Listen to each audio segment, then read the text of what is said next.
We should also understand the contractual and legal issues in that. And what is finally is the financial management.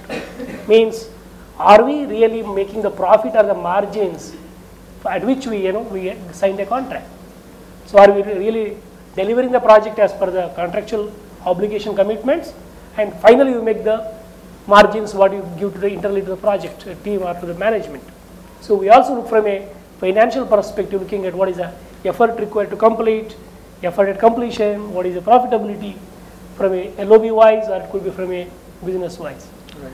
So this is a very typical model which I have not seen in many of the organizations, but many people are now moving towards this risk management group, which is totally separate from the internal audit function.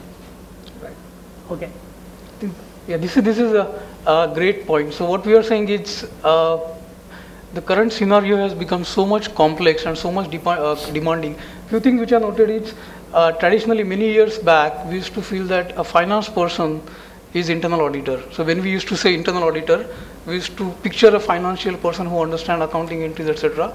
But now in order to audit, the person, as you are rightly mentioned, that person needs to know legal aspects, contractual aspects, technological aspects, accounting aspects, financial aspects, and that perhaps is also kind of giving a need for having some different groups. So having a small group of internal auditor may not be kind of sufficient in this today's scenario. We may need to have people who understand governance, risk management, who also do the compliance audit, etc. So that's a kind of a great point. Now, one thing which kind of leads this discussion to is when we talk about from the stakeholders' perspective. Now, we are till now we have been talking from the internal audit perspective, that if I am internal audit, what all things I need to change in myself. Now, if you think for a moment from a stakeholders' point of view, what do you think are the kind of key asks the typical stakeholders, that is maybe shareholders, maybe the CXOs, maybe the regulatory authorities, they are expecting from the audit, and the kind of what change they are expecting from the procedures? Anybody? I was thinking aloud I was thinking to myself just now about the theme of our session today, and our audit procedure is good enough. Yeah. And I was thinking, we have many views, and then I said, good enough for what? And I don't quite have the answer, because to this question which you asked, right, stakeholders asking questions.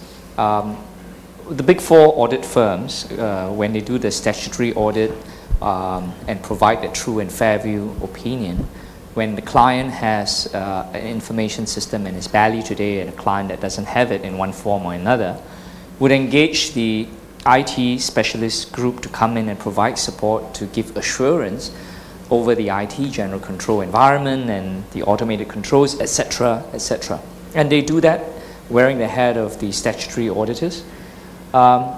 Typically, in my experience, the clients would want the statutory auditor to provide more assurance than what is being performed. Is my BCP good enough? Is my ITDR good enough? Which ERM solution should I be using? Do I have the right model? I once was before an audit committee, and the audit chairman asked me, John, is my payroll okay? And I was delivering a payroll CACS report based on agreed upon procedures. For those of you who know what an agreed upon procedure is, it's a set of procedures that you've agreed with the client under a standard, and you provide the factual results, and you do not deliver any opinion. So this was the question being asked at 5 p.m. in the evening. The meeting ended at about 8. So is my payroll okay? So I said, chairwoman, it was a lady, I said, I'm afraid I can't provide you that opinion to say whether it's okay or not okay. And she said, what's your problem? I said, I think it's not a matter of me not being able, it's just that the procedures that I'm engaged, don't permit me under the standard. So is that a question whereby my audit procedures or scope in which I'm being engaged not sufficient for the objective, right? The bigger question is, why was I engaged under an agreed upon procedure to do CACS when obviously the stakeholder in this case wanted an assurance whether there are reasonable controls or that there are negative results with regards to funny business that's going on. Part of it was because the CFO didn't have very much of a budget. And the CFO, when we proposed this set of procedures, he said, that's too expensive. What can you do for a lower cost? And I said, well, we could do CACS, but this is really your discretion, right? So it then comes back, if you take that story that I just shared and you come back to a lot of internal audit heads or divisions as you plan the audit scope for the year based on the risk assessment that you perform, I know some people plan it by risk assessment. How much audit I do is based on what's my head count. If you give me more head count, I can do more audits, right? And if I got to do so many audits, I can only go so deep, Right. in terms. So there are constraints, and therefore I think the different people I've spoken to professionally as well as associates that I know or contacts that I know, it all comes back, I think, to a word which was flashed in this morning's session: culture. Right. What is the risk appetite of the organization? It could be based on the industry, it could be the management leadership, it could be the individual internal audit, perhaps in this case, able to influence the awareness. Where are they on the maturity roadmap to risk management? Do they have that risk management group? So if one were to then plot, I think, on a maturity model that this is 0 and this is 5, in which you would have great segregation of duties between governance, management, risk assessment, security management, you're probably somewhere here and you probably can afford, versus somewhere here, but right yet maybe in an industry which requires a lot more on that. Because, you know, in any client, we talk about risk. And I was talking, I'm a BCP practitioner myself. I was talking to a client and I say, let's be realistic. BCP, same topic because it can be audited and it's also a risk measure. BCP is nothing more than an insurance premium that you put money on and you pray to God that you don't have to use it, right? So one of my clients, which many years ago I did some work for them, they didn't have a secondary data center. Actually, they have. It's right next to the primary data center. Oops.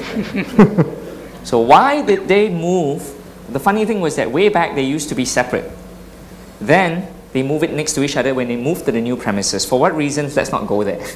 But the point is you do not have a off-site data center should there be a proximity risk. So we calculated some quick costs and the CIO came back and said for a warm site with a vendor, it costs $1 million a year. A very bare warm site. That's $1 million off your bottom line. There was big debate about whether or not to invest in that $1 million. And they said, so we presented some numbers after we talked to some people in the business side. Your opportunity cost for sales loss per week is about 15 million a week if you don't recover for that period. The argument stopped. Let's go for it, right? 3 years into the journey, no incidents has happened which required the activation of that 1 million. Times are not so good. John, I got a call one day. John, do you think we need to spend that $1 million each year? What do you think? I said, that's not for me to answer. That's for you to answer. So I think we will go round in this challenge, and I think the only way to get out of the loop, depending on where you are in the maturity journey of understanding your organization and your stakeholders, my thoughts are A, leverage on the regulator. Because you know when there's a regulatory drive, just like you now have privacy laws in India, I think it will definitely be a promotion of your cause on that, right? Nobody's going to argue with it because everybody wants to stay out of the publicity. 2, if there are incidents in your environment or your industry or elsewhere that can show that this risk which has not happened has happened, it's a wake-up call. So in Singapore, you have heard me mention about procurement. Now every audit committee is very, very cautious, right? In the same way, many years ago, there was a telco in Singapore that went live with an ERP system and couldn't generate the bills for months. And as a result, right? I didn't get my telco bill, not that I'm complaining, for 8 months, and then of course it came in one set 8 months of bill. Then they had a new problem. People started complaining, you can't expect me to pay my bills 8 months at one go. They then had to work out a 12-month installment plan, and by default I was included in that installment plan. My bill was I think $2 a month. And yet they sent me a statement with fly and everything. So I think there will not be an answer. I think the journey continues. But my opinion, are audit procedures enough? I think it is enough with regards to what the function, whether it's internal audit or external audit, is tasked to do. It has to because of professional diligence that drives the standard of work. Of course, with more budget, we can do more. But we always would do it to what is required regardless of budget. And we would have to make the position clear, but obviously the relevant stakeholders and power who controls the budget makes the call. And we had to then, in our roles, whether professionally as a third party assisting a client or whether internally, make it very clear to the relevant people so that the decision is clearly theirs and not us trying to make a judgment on the basis of cost, on the basis of concern, which I've not used, and I'm surprised nobody have used it, audit fatigue. And audit fatigue can happen both for auditors as well as the client on that. I think those are my thoughts around that. Sundar, you were saying something. Yeah, I think the question was, what do the stakeholders expect, right? Yeah. What do they ask for? And do they feel that audit procedures need to be changed? It's time for some change. Right. I think the first expectation of a stakeholder is no shocks. That's what they expect from the control functions. Going back to the same scene where the audit committee chairman asks John, or if it's instead of John, Sundar, no, I'm not the auditor, I'm the CRO. The whole scenario changes, I would be thrown out if I say I can't answer. So, you know, because whatever calls that you take, as he rightly pointed out, risk acceptance or the risk appetite, should be then shared with the board, should be shared with the stakeholders. That's what is important. So at the end of the day, what are we trying to do? We are trying to provide only reasonable assurance. We can't provide unreasonable, unlimited assurance. That's where the audit profession, you know, ends. So it's reasonable assurance based on, as he rightly pointed out again, the scope in and not the scope out. So, but look at a CRO, and I can't say, you know, I scoped it out and so audit. So I can only see the auditor's skin, but my skin or my neck is still on the chopping block.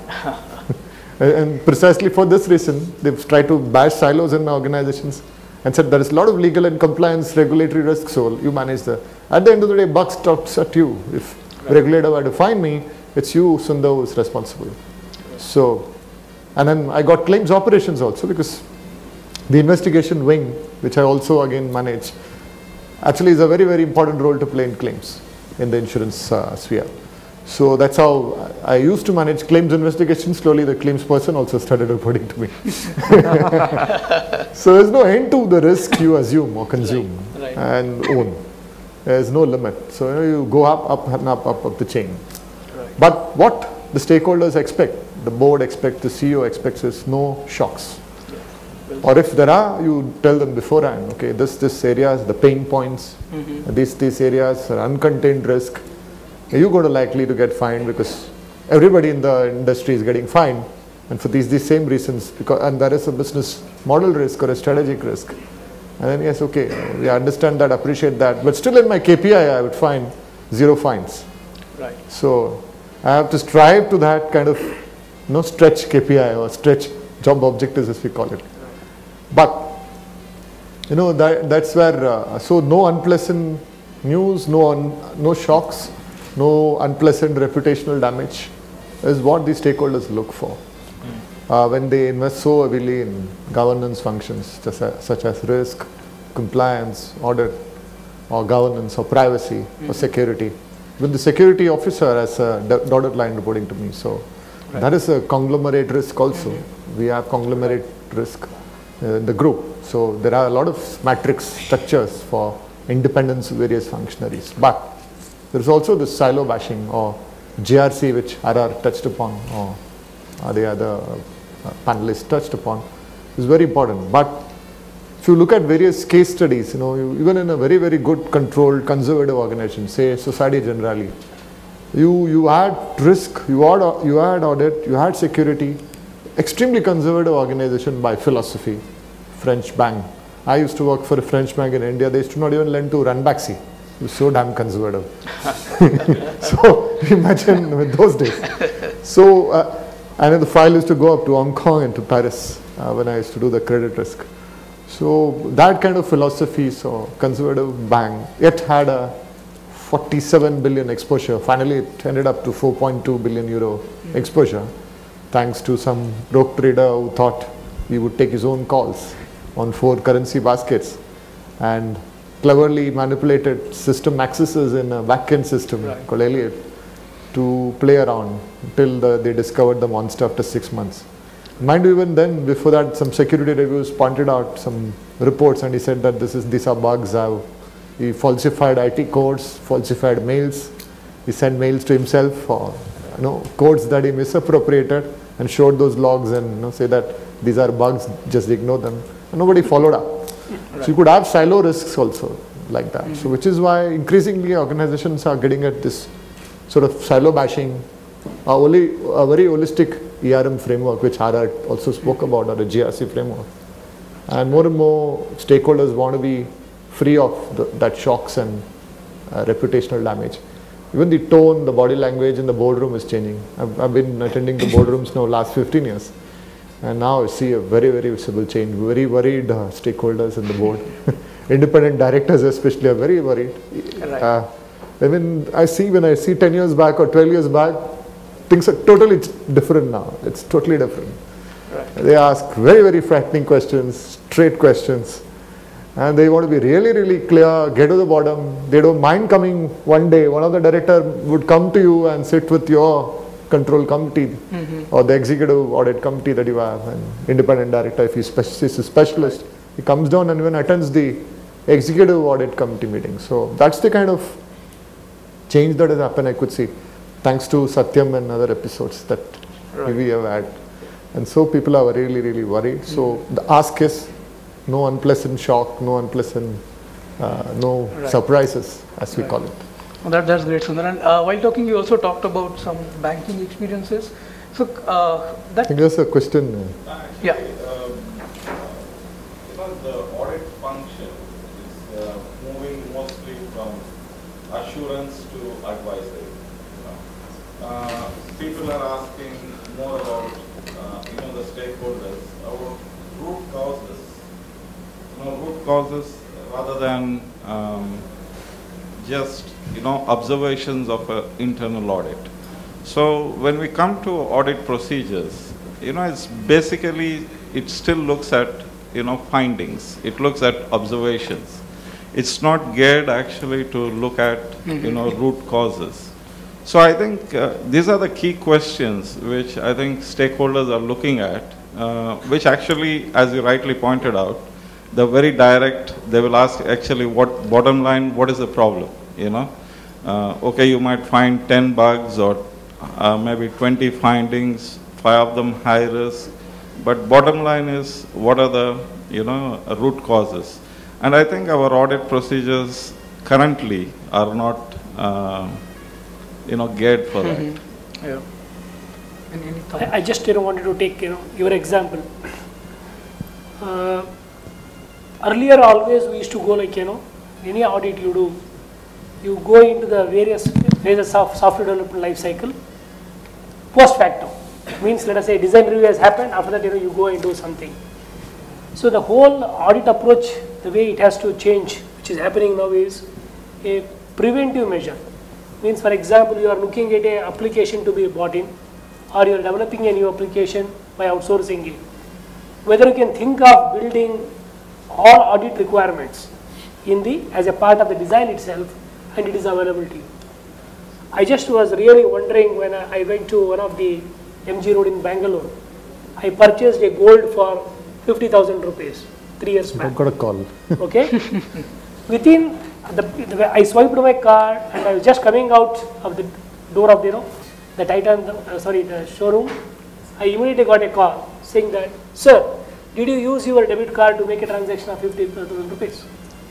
And this is possible provided there is a continuous monitoring mechanism. And how it happened? As soon as I did the transaction, it has gone to one of the guy who is looking at the transaction, who is going to approve those things, and is able to make a call and identify the transaction is an authentic transaction or not. So if we are able to convince the stakeholders, means the management, like this application really requires a continuous monitoring, number one. And number two, we want to get involved during the requirement phase of building that application, and then we will be part of that, so to see that I can get the required information and then I can pass it on to my management. How many fraudulent transactions could have happened, or what is the exposure to the organization, we can look into those things also. So hope hence we have to move from a preventive based, from a corrective based audit approach to a preventive based now. I just thought I'd like to add, in terms of RCA, now we put it as a reporting, audit report QA. Yeah. So the person who does the quality assurance of the report ensures that the observation paragraph, or the, in the left side, you have the root cause also mentioned. So that's how we took care of it. Sure. We had the same flaw first 2 years. We learned, and lots of drilling sessions with the audit team, and then we put in a QA kind of thing, and we put in this. Every audit report must have the root cause, the dollar impact. So root cause, RCA must be done, then impact, dollar impact, and of course recommendations. There were times when auditors used to say, this is observation. So I asked him, what is our recommendation? He said, no recommendation, no observation, just get lost. We're trying to be independent. Just don't throw me, shoes and without any solution. So we put in this as QA, quality assurance. Just to add, I've been hearing interesting words: value, surprises, silos, root cause analysis. So share an incident. I was one of my client, was Fortune 500 company, and CFO calls me and says okay, my team has made a budget which is roughly $5 million. I want you to complete this audit in $0.5 million. So the situation was whether you take it or leave it. So then what we discussed and agreed, we want to do a value-based audit. So that is what we've been talking for last couple minutes, value-based audit. This much allocation of funds is there, and what we can achieve out of this much, and how we should prioritize our procedures and what area we should focus. So as an auditor, if we see, and to us there is a potential risk, definitely we will not be in a situation to comment on it. We will always go back to the management and say, you decide what you want us to pick and do the procedures. But at the end of the day, definitely the procedures which needs to be worked around that particular area needs to be robust enough. In today's time, the industry trend is, if you see across all the industries, as you asked a very valid question, when you do any audit or any procedures, you get some gaps, you get some findings, and now the clients, probably you yourself ask your auditor and advisor, tell me how I should do it. So again, that is where the solution is. The finding is not the solution. Solution is do the hand holding, really help you fix that particular gap, and kind of even after that monitor it, really that controls have been put in place, that risk has been mitigated or not. Now if you take a step back in what Mandar mentioned, basically various stakeholders. Yeah, so every stakeholder has its own interest in the organization. Maybe somebody sitting who is signing the check for that particular service. Somebody is finally relying on the end result of those services. If you have, you do a operational audit, you will say supply chain management of your organization will be a key stakeholder, because he has to get final output to see how that operations are working. CFO is a stakeholder because he is signing that check, which is paying the fees to the advisor. So he has to see what he is going to tell his board where he has spent this money. So everybody in nutshell where they are looking towards is remove the redundancies. If you're talking about the organization which has 6 initiatives going on, you will have a statutory audit, internal audit, you have ISO, you have BCP compliance, you have BS 25999 for quality, or TL 9000 for quality standard, and there is always an overlap during these frameworks. So is everybody again in the organization, separate owners are testing again and again, and we are spending money? Or we can centralize this, kind of identify the overlap, test it once and report it multiple times. What is the real value driver out of this? Is it like we are talking that all the cost optimization has happened in the organization, or we still needs to drive through this? Or we are saying we have appropriate documentation for this or not? So another client of mine, the CEO, we are sitting in the board audit committee, he says like, I have 16 compliances in my organization. That organization is listed in NYSE. He said for these 16 compliances, my people come every time and complain to me that throughout the year they are only doing audit. And when they ask us to do a diagnostic on particular framework, and what we found out, almost 25 to 33% there was an overlap in each of the compliances. We said don't test these compliances separately. Make one single point of a contact, test all these compliances one time, whether it's quarterly or monthly, maintain with you, and then you give it to the various stakeholder who comes to you. So that's where I will say we have to move out of traditional audit. We have to start looking to make it more in the sense remove the redundancy, make it more efficient, and of course you should not like try to do something to ignore the risk, because with risk what you can do, you can take that risk if you have an appetite, you can transfer that risk, you can diversify that risk, or you can say that I'm not going to venture into this. So again, it goes back to my original point, it goes to the organization vision where the leadership is sitting. But in nutshell, what I'm trying to say, like doing all these sophisticated audit procedures, where we are heading towards, where the industry is heading towards is optimization, efficiencies, removing the redundancy, and not only that, over and above, you have to still make your process more robust. Yeah. If it is not, you cannot survive in today's time. Well said. Well said. Any other points, RR? Yeah, I think I had one more point to talk about. It is more from a exposure angle. Means the stakeholder is always interested, what is my exposure? For example, if you take Oracle as a company, 15 years or 18 years back in US, I think many of you may be knowing we are going to be bankrupt. Means it was totally a sales driven organization, and many commitments were done from the sales people, and the delivery team couldn't really sustain that. You are actually under the Oracle as a supervisory, means there is an agency which looks into the organization. For 10 years we were able to come back from that, and we were able to meet both US gaps and other. We acquired a lot of companies. Let us say more than 80 to 90 companies have been acquired in the last 15 years. But still you have to make, the standard operating procedures are implemented by every acquired company. In that scenario, any stakeholder at the top level, he would like to see, we don't want any customer to sue us, or there should be no litigation, no liability. Otherwise, it's like a competitor. If something happens to Oracle, SAP will jump saying that, no, I am the best. Or if something happens to SAP, somebody else will claim. So it's always in a market where there is a reputation risk, which you would call it as. So we have to see, as an auditor or as a risk management group, how can I be a trusted advisor to the business? Because business wants to sell, and then only we'll make the profits, then only shareholder value increases, and each one of us will get our salary or hike or bonus or something. So if that is the case, how can audit department can become a trusted advisor, looking from a sales angle, looking at delivery angle, looking from a contractual and legal angle. If we can build this kind of value-added service from the group, then definitely there will be a visibility, and then we can get sanctions for whatever the budgets we want to do, extra things. So this is what actually I want to bring to the into the notes. That's very well. Any other thoughts anybody would like to share? I will say another point which is very important is like integration. You cannot do all these risk management framework or controls in silos.